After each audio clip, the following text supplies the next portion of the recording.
ইরানে রাত নামলেই শহরগুলো অস্বস্তিকর নীরবতায় ডুবে যায়। দিনের বিক্ষোভ থেমে গেলে অন্ধকারে শুরু হয় অন্য খেলা। কে কাকে লক্ষ্য করছে, কে কিভাবে লক্ষ্য করছে, আর কে কোথায় বা লক্ষ্য করছে। এমন এক পরিস্থিতিতে বিক্ষুব্ধ ইরানে ঘোলা পানিতে মাছ শিকারের চেষ্টায় আমেরিকা।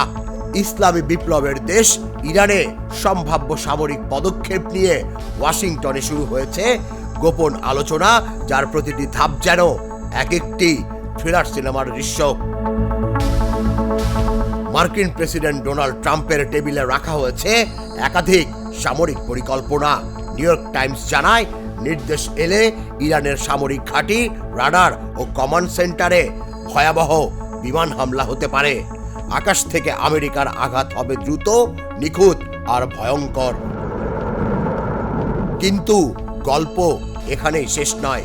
বিশ্লেষকরা বলছেন, আকাশপথে হামলা মানেই জয় নয়।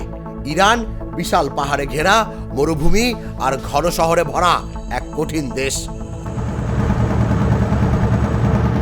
আসল সাসপেন্স শুরু হয় স্থল অভিযানের প্রশ্নে। মার্কিন সেনারা যদি ইরানের মাটিতে নামে, তারা কি নিরাপদে ফিরতে পারবে? ইরানের পাহাড়ি এলাকা ও সংকীর্ণ শহুরের রাস্তা বিদেশি বাহিনীর জন্য ফাঁদ হয়ে উঠতে পারে। তার উপর রয়েছে প্রায় 2 লাখ সদস্যের আদর্শে গড়া বিপ্লবী গার্ড বাহিনী, যারা নিজেদের মাটিতে যুদ্ধ করতে অভ্যস্ত, দৃঢ় প্রতিজ্ঞ। আরো ভয়ঙ্কর এক ছায়া লুকিয়ে আছে আঞ্চলিক প্রতিক্রিয়ায়। ইরানে আগুন লাগলে লেবানন, ইরাক, সিরিয়া ও ইয়েমেনের ইরান সমর্থিত গোষ্ঠীগুলো একসঙ্গে জ্বলে উঠতে পারে। তখন যুদ্ধ আর একটি দেশের মধ্যে সীমাবদ্ধ থাকবে না। ধর্মীয় আবেগ, প্রতিশোধ আর দীর্ঘ সংঘাত সব মিলিয়ে প্রশ্ন একটাই, ইরানে একবার ট্রিগার টানলে সেই যুদ্ধের শেষ দৃশ্যটা আদৌ কার নিয়ন্ত্রণে থাকবে? তুষার ইসলাম, জাগো নিউজ।